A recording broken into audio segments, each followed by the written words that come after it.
ओम शांति। आज की वरदान बाप दादा की वरदान अपने मीठे बच्चों की व्रत डे 30 जून 2025। वरदान है दृढ़ संकल्प द्वारा कमजोरियों रूपी कलयुगी पर्वत को समाप्त करने वाले समर्थी स्वरूप भव। दृढ़ संकल्प द्वारा कमजोरियां रूपी कलयुगी पर्वत को समाप्त करने वाले समर्थ स्वरूप। बाबा कहते हैं सम अर्थ स्वरूप किसको कहा जाता है? जिस समय जिसका जरूरत हो उस स्वरूप को धारण करना, इसको कहते हैं सम अर्थ स्वरूप। जैसे स्कूल में जाते हैं तो हमको स्टूडेंट बनना, मार्केट में जाते हैं कस्टमर बनना, पिता के आगे बच्चे बनना। तो जिस समय जिस पाठ का जरूरत है उसको धारण करना, उसके अनुसार चलना, उसके आधार पर कर्म करना और उसके आधार पर कर्म का फल लेना और वो कर्म मुझे अच्छा लगना, उसको कहते हैं समा अर्थ। माना जिसके जिस समय जिसका जरूरत था, जिससे आपको कल्याण होने वाला था, वो स्वरूप आपने धारणा की। अमृत वेले के समय पर पावरफुल योग करना और बाबा से शक्ति लेना, सारे विश्व को देना, वही काम करना। मुरली सुन रहे हो, सिर्फ ज्ञान सुनना, बाकी कुछ नहीं आना चाहिए। मसाला डोसा खा रहे हो, मस्त मसाला डोसा ही खा, आगे कुछ नहीं। ठीक है। तो जिस समय जिसके लिए बैठे हो ना, उसी स्वरूप धारण करो और उसका कर्म का फल। ठीक है। वर्तमान समय में आत्मा का सम अर्थ स्वरूप क्या है? बाबा कहते वर्तमान समय में कलयुग का इतना विकार और संस्कार बढ़ गया है, तो पर्वत के रूप में इतना ज्यादा है आपके पास, इतना ज्यादा क्वांटिटी बन गया। तो उसको समाप्त करने का समय अभी संगम युग ही। तो हमको आज दृढ़ संकल्प करना है कि मेरा ही किया हुआ कर्मों का हिसाब किताब आज पर्वत के रूप में मेरे आगे खड़ा है। उसके कारण भगवान की शक्ति, गुण, सुख मेरे पास नहीं आ रहे हैं, वो ब्लॉकेज हुआ है। उसको पहले मुझे क्या करना है? क्लियर करना है पावरफुल योग द्वारा। उसको ठीक करने का समय अभी ही है, तो मुझे ही वो अभी करना है। सपोज नहीं करेंगे तो क्या होता? क्या होता? आपने ही किया हुआ कर्मों के फल थोड़े समय के बाद हिसाब किताब के रूप में, दर्द के रूप में, बीमारी के रूप में, रिश्तेदार के रूप में या नेचुरल कैलामिटीज के रूप में आपके सामने आ, इसका फल अनुभव करना पड़ेगा। उसके बावजूद भी आपने क्लियर नहीं किया, सूक्ष्म वतन में जाकर आत्मा अपना किया हुआ कर्मों का हिसाब किताब सेटल करना पड़ेगा। इसीलिए अभी हमको क्या करना है? दृढ़ संकल्प लेना है कि मुझे ये मेरे लास्ट जन्म का पार्ट कंप्लीट होने तक, कब कंप्लीट होता है किसी को भी मालूम नहीं। अपना शरीर त्याग कब हम करते हैं हमको मालूम नहीं, लेकिन मुझे करना ही। लेकिन हम लोग क्या दृढ़ संकल्प करते हैं? हाँ, इस जन्म में है ना, कुछ भी हो जाए एक और घर बनाना है, इसके लिए दृढ़ संकल्प। मेरे बच्चों को कुछ ठिकाना लगाना है, ये दृढ़ संकल्प। जिंदगी में एक बार है ना एक ओन कार लेना है, एक दृढ़ संकल्प।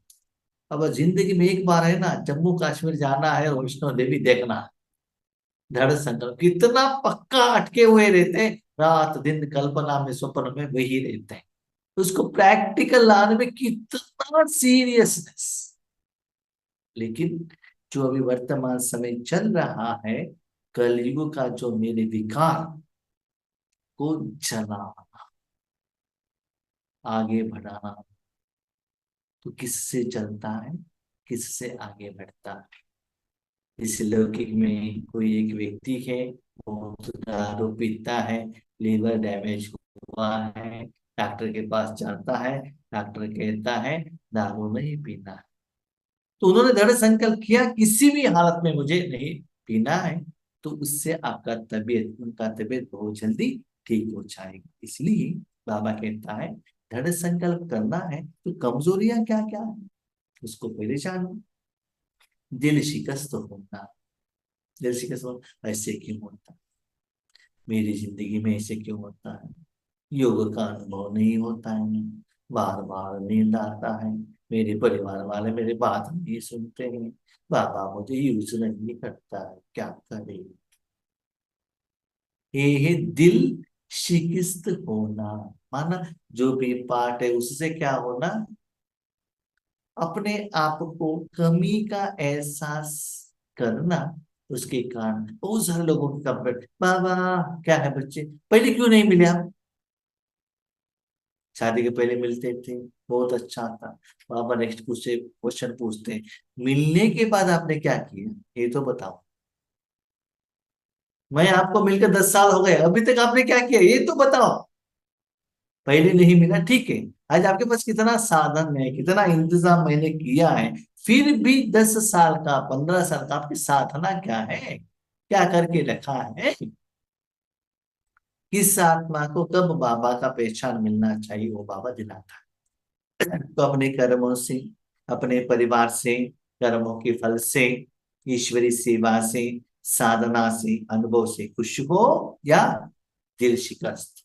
बाबा इसके साथ शादी नहीं होना चाहिए था, ऐसे बच्चे नहीं बनना चाहिए था, ऐसे भी क्या है, दिल शिकस्त होना। नंबर 2, किसी भी संस्कार व परिस्थिति के वशीभूत होना। आपके पास में जो भी संस्कार है या परिस्थिति है उसका वशीभूत होना। हाथ में मोबाइल ले लिया तो यूट्यूब में अंदर हो जाना, फ्रेंड्स मिल गए चलो टूर घूमने के लिए चला जाना। संस्कार या परिस्थिति, यस, जॉब में चले गए उसमें खो जाना। स्वस्थिति नहीं है, परिस्थिति है, ठीक है। कोरोना आ गया उसकी चिंता में रहना, कोरोना आया आया आया आया, आएगा वो चला जाएगा, आप अपने स्वस्थिति में रहो ना। इसीलिए कोई अपना संस्कार क्या करे, हमारा गुस्सा जाता ही नहीं है। तो संस्कार के वश या परिस्थिति के वशीभूत होना, ये भी ज्यादा सोचते सोचते सोचते एक जो छोटा सा वो सिचुएशन रहता है उसको क्या कहते हैं, बड़ा करके पर्वत हम लोग ही बना देते हैं। तीसरा, व्यक्ति व वैभवों की तरफ आकर्षित होना। कोई व्यक्ति, भले ज्ञान अच्छा सुनाता हो, योग अच्छा करता हो, आपको फाइनेंशियली हेल्प किया हुआ हो, मुफ्त में कुछ दे रहा हो, बिल्डिंग दिया हुआ, what ever it may be, परमात्मा के बिना कोई व्यक्ति के प्रति, शरीर के प्रति आकर्षित होना, उसका जो फिजिकल फिटनेस है, फाइनेंशियल स्टेटस है, उसके बाद वो जो सुंदरता है, उसके आकर्षण में आ जाना, ये भी गलत है। वैभवों की तरफ, वैभव क्या है, 2 बेडरूम का घर बनाया, 3 बेडरूम का चाहिए, और भी अच्छा वाला चाहिए। कभी कभी सोचते हैं जब आपको थोड़ा सैलरी ज्यादा होगा, थोड़ा सोचते हैं बहुत अच्छा वाला एक और एक रेंटेड हाउस लेंगे ना, थोड़ा इम्प्रूवमेंट्स वाला। पैसा ज्यादा है और एक नया कार लेंगे, ज्यादा ईएमआई पेमेंट करेंगे, तो वही भाव माना। अभी हमारे पास पैसा ज्यादा है तो अच्छा क्वालिटी वाले फर्नीचर फर्नीचर, भोजन, कपड़ा, बिल्डिंग, तो वैभवों के तरफ आकर्षित होना। बच्चे, ये सभी कलयुग है ना, इसके तरफ आपका मन में चाहना है, इच्छा है, उसका फुलफिलमेंट के लिए आप समय, संकल्प, शक्ति दे रहे हो। इसको बाबा कहते हैं कमजोरियां। इन सब कमजोरियों रूपी कलयुगी पर्वत को दृढ़ संकल्प की अंगुली देकर सदा काल के लिए समाप्त करो, अर्थात विजयी। तब कहता है उसको जलाने के लिए, उसको तोड़ने के लिए ही मैं आया हूं। लेकिन उस कार्य के लिए भगवान के हाथ में एक छोटा सा, क्या करो, अंगुली रूपी, क्या करो, सहयोग बाबा को दे देना। अंगुली देकर सदा काल के लिए समाप्त करो, अर्थात विजयी बनो। आपके मन में रहे हर रोज उस पर्वत को क्या करना है, कम करना है, ज्यादा नहीं करना है। और बाबा कहते हैं समाप्त करो। क्यों समाप्त करना है, समझ लीजिए। वो पर्वत जब तक आपके सामने रहेगा, हर रोज अमृत वेले उसके ऊपर जाते रहेंगे और नीचे उतरते रहेंगे। ऊपर जाना, नीचे आना, ऊपर जाना, नीचे आना। कैसे, पहला पर्वत पति, ऊपर गए, नीचे आ गए। दूसरा पर्वत बेटा, ऊपर गए, नीचे आ गए। तीसरा बिजनेस, ऊपर गए, नीचे आ गए। चौथा कार लेना है, ऊपर गए, नीचे आ गए। फिफ्थ वन दुबई देखना, ऊपर गए, नीचे आ गए। तो एक के बाद क्या होता है, पर्वत ऊपर नीचे, ऊपर नीचे। तो इसमें ही आप थक जाता है, बाबा के पास जाते ही नहीं। एक के बाद दूसरा पर्वत आता ही रहता है, और पर्वत जब तक फुलफिल नहीं होता और भी बड़ा आने लगता है। बाबा का जब समाप्त होगा तो क्या हो जाएंगे, आप आराम से जाएंगे। जैसे कि आप रोड पर जा रहे हो, रोड बहुत अच्छा है, फास्ट पे जा सकते हो ना। उसमें ऊपर नीचे माना खड्डा है, और वहां स्पीड कटर लगाया है, तो क्या होता है, व्हीकल ऊपर नीचे स्पीड क्या होगा, कम हो जाएगा। जर्नी खुशी नहीं देता। इसलिए चेक करो, ये सभी हम लोगों ने ही किया है। इंद्रिय सुख के पीछे हम लोग भाग रहे हैं, तो इसको समाप्त कर विजयी बनो। माना इंद्रिय सुख के ऊपर जय प्राप्त करना। उसके लिए बाबा कहते हैं अतीन्द्रिय सुख में चले जाना। अतीन्द्रिय सुख में जाते ही भगवान आपको इतना ऊपर लेकर जाएगा, वो सारे पहाड़ पर्वत नीचे रह जाए। इसका मतलब आपने मन परम धाम में लेकर गए, अतीन्द्रिय सुख का अनुभव करते रहे। नीचे धरती भी दिखाई नहीं देगा, कार भी दिखाई नहीं देगा, भोजन भी दिखाई नहीं देगा, पति भी दिखाई नहीं देगा, कोई भी दिखाई नहीं देगा, है ना। अब क्या हो जाएंगे, आराम से वो सब समाप्त हो जाएगा। माना मन में इस दुनिया का कोई भी साधन जिसमें विकार भरा हुआ है, वो इच्छा कंप्लीट करने का इच्छा अपने मन में कभी भी, न दिन में, न रात में, न स्वप्न में, कल्पना में नहीं आना चाहिए। Chapter close. जहां बाबा ने बिठाया है वहां बैठे हैं, जो बाबा ने ड्रेस दिया है वो पहने हैं, जो भोजन दिया है वो हम खा रहे हैं, जो व्हीकल दिया है तो यूज करेंगे। नहीं तो ये चाहिए, ये नहीं चाहिए करके कभी भी मन में यस और नो दोनों नहीं आना चाहिए। सदा ईश्वरीय सुख में ही मस्त रहना है। विजय हमारे गले का माला है। सदा इस स्मृति से समर्थ स्वरूप बनो। बाबा ने कहा ना, विजय का क्या बनो, मणि। राज बाबा कहते हैं उस हार को बाबा ने क्या किया, हमारे गले में डाल दिया है। तो विजय का हार क्या है जानते हैं। जैसे माँ अपने हाथों से बाहों में बच्चों को क्या करता है, गोद में लेता है ना। इस जितना आप बाबा की गोद में लेते हो, तो इसका इंडिकेशन क्या है, जो बच्चा माँ की गोद में है, माँ जो डिसाइड करती है वही वो एक्सेप्ट करता है। जब बच्चा अकेला रहता है तब ऑप्शन रहता है। जब बच्चा छोटा है, माँ ने जो दिया उसको एक्सेप्ट करते हैं। ऐसे ही जो बच्चे अपने जिंदगी को भगवान के हाथ में दिया है, सेवा की बात हो, पुरुषार्थ का बात हो, लौकिक का बात हो, जो भी है, जैसे भी है वो एक्सेप्ट करता रहेगा, और हर जगह में भगवान के साथ के कारण विजय का अनुभव उनको होता है, क्योंकि उन्होंने अपना जिंदगी किसके हाथ में दिया है? परमपिता के हाथ में दिया है ना। तो विजय का अनुभव करो। उसको बाबा कहते हैं सम अर्थ स्वरूप। माना भगवान में हम जिंदगी जीने से हमारे कलियुग रूपी पर्वत क्या हो जाएगा? वो कम हो जाएगा। यही स्नेह का रिटर्न।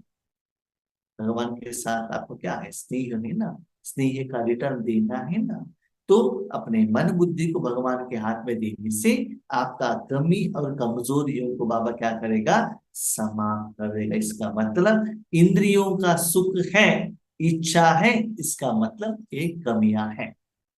जैसी साकार बाप ने स्थिति का स्तंभ बनकर दिखाया, ऐसे फॉलो फादर कर सर्व गुणों के स्तंभ बन। तो माँ बाबा ने शरीर त्याग कर दिया, तो उनका यादगार, उनका जो शरीर है उसके ऊपर शांति स्तंभ बना के दिखाया है। तो शांति स्तंभ बनते बनते बनते क्या होता है? आज के दिन में भी जब हम पांडव भवन में जाते हैं, शांति का एहसास हमको हो जाता है। तो वो शांति का स्तंभ उन्होंने क्या किया? बिल्ड करते गए, ऊपर चले गए। ये जो समस्या का पहाड़ था ना, वो नीचे ही रहा। सिंपल। आप नीचे हो, कहाँ भी जाना है, पैदल चल कर जाओ, क्या होता है? आपके पाँव में स्लीपर नहीं है तो पत्थर चुभेगा, पसीना आएगा, गर्मी होगा, हाँ ठंडी लगेगी, है ना। रात होगा, दिन होगा, मुश्किल होगा। ठीक है। उसके बाद टू व्हीलर साइकिल लेकर जाएंगे तो क्या होता है? बीच बीच में टायर पंचर होने के चांसेस रहता है, पाव एक्सरसाइज करना पड़ता है। टू व्हीलर में थोड़ा बेहतर, कार है तो और थोड़ा बेहतर। ठीक है। इसे आगे बढ़ते बढ़ते जब हम फ्लाइट पकड़ते हैं ना, हम डायरेक्ट ऐसे ऊपर चले जाते हैं। ऐसे हम जितना ऊपर चले जाते हैं, जो भी समस्याएं, साइड है, पंच तत्व है, ये सभी क्या हो जाएगा? साइड में लगेगा, हमको वो दिखाई नहीं देता है। ऐसा डायरेक्ट आपका काम क्या है? ऊपर। ऊपर जाके एक लेवल से क्या करते हो? आगे बढ़ते जाते हो ना। सब कुछ नीचे रहेगा। ऐसे ही उतना ऊपर चले जाओ, बाबा के साथ में रहना, ईश्वरी सेवा में अपने को इतना पावरफुल रहना, तो सर्व गुणों से क्या बन जाएगा? वहां स्तंभ रेडी हो जाएगा। वहां से आपके द्वारा सप्त गुणों का शक्ति गुण सभी जगह पर फैलने लगेगा। तो उसके तरफ अटेंशन रखो। ये जो पर्वत है ना, इसको तोड़ने के लिए अपना टाइम वेस्ट मत करना है। ऐसे आप शांति स्तंभ बनेंगे। डामा के अनुसार सेवा सहज होने के लिए बाबा आपको साथ दिलाता है। ये साधन को कैसे यूज करना है, वही आज का स्लोगन है। साधन सेवाओं के लिए है, आराम पसंद बनने के लिए नहीं। साधना करो, साधन के पीछे नहीं। साधन मिल गया ना अभी, सेंटर मिल गया ना, बेड मिल गया ना, फैन मिल गया ना, tata bye bye, Om Shanti, good night. से सोच। नहीं, साधन क्या है? सेवा के लिए। और भी सेवा बढ़ाओ। आपका अटेंशन साधन के लिए नहीं। बाबा कहते साधन क्या है? भले बच्चे जम्मू कश्मीर जाओ, बाबा मना नहीं करते हैं, लेकिन फ्लाइट में जाओ, बाबा मना नहीं करते हैं, लेकिन ईश्वरी सेवा, इसके लिए, ईश्वरी सेवा के लिए जाओ, घूमने के लिए फिरने के लिए नहीं। जो आपको मैंने पैसा दिया है, घूमने फिरने के लिए नहीं दिया है, इसके लिए दिया है, साधना करने के लिए दिया है। बच्चे, मैंने माउंट आबू जाने के लिए आपको एसी टिकट दिलवाया है ना। क्यों दिलवाया? उदयपुर देखने के लिए या अहमदाबाद देखने के लिए या अजमेर देखने के लिए? नहीं है ना। वहां जो ज्ञान योग का साधना करने के लिए। लेकिन हम लोग क्या करते हैं? जब एसी का टिकट मिला है, यहां से वहां जाने, पेट पूरी बनाया, शरीर को खिलाते खिलाते जाएंगे तो क्या हो गया, साधन हमने ठीक से यूज नहीं किया, मौत में जाते ही बीमारी बनकर सो जाते हैं। इसलिए साधन सेवाओं के लिए यूज करो, आराम पसंद के लिए नहीं। कभी कभी बाबा आपके पास मोबाइल देता है, कंप्यूटर देता है, ईश्वरीय सेवा के लिए, क्रिकेट या यूट्यूब देखने के लिए नहीं। टू व्हीलर दिया है एक जगह से दूसरी जगह पर ईश्वरीय सेवा के लिए जाने के लिए, पिकनिक जाने के लिए नहीं। तो बाबा भी आज आपके साथ साधन बना है, इसके लिए, ईश्वरीय सेवा के लिए। उस बात को अपने पर्सनल काम के लिए सर्वेंट मत बनाना। इसलिए जो भी साधन बाबा ने दिया है ड्रामा के अनुसार सेवाओं के लिए यूज करो। आराम पसंद मत बनो। बाबा कहते हैं आराम हराम है। अभी जो आराम करते हैं सतयुग त्रेता युग में उनको बहुत कुछ मुश्किलातें आएंगी, वहां प्रजा बनेगी। यहाँ जो अटेंशन में रहते हैं, सेवा के लिए निमित्त बनते हैं, वहां वो आराम से रहेंगे। थोड़ा समय के लिए थोड़ा सा आपको तीव्र पुरुषार्थ करेंगे ना, भविष्य में आप आराम से रह सकते हैं। ठीक है। अच्छा और शांति।